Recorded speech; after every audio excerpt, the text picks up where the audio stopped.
Weardale is prone to flooding, as this delivery driver found out in Stanhope earlier this year.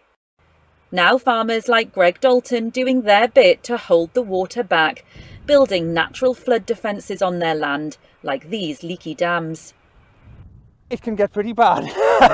Obviously you can get quite a lot of snow melt through the winter and this sort of thing, and obviously we're in quite a wet area. We've got a reservoir just over the hilltop.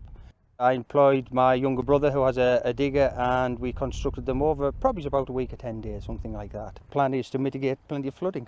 We're going to get paid out for doing the work, which is a good thing, and sort of employing local contractors, as I say, using local materials, which obviously gives a kickback into the local community and jobs.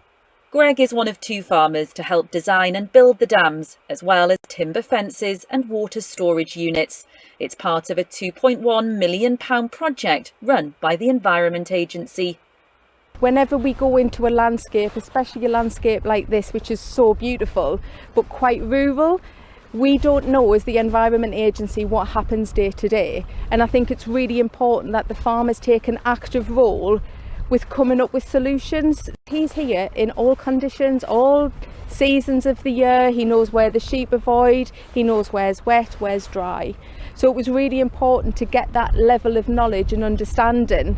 What's happening up here will protect communities downstream in villages like Weardale, Westgate and Stanhope.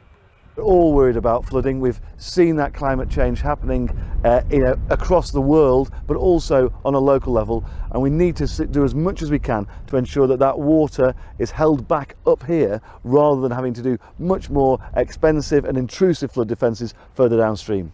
The idea of these features is that they blend into the landscape. So far, 20 have been constructed, and together they can hold enough water to fill 2 Olympic-sized swimming pools. Cameras will keep an eye on how it all goes and how the water flows.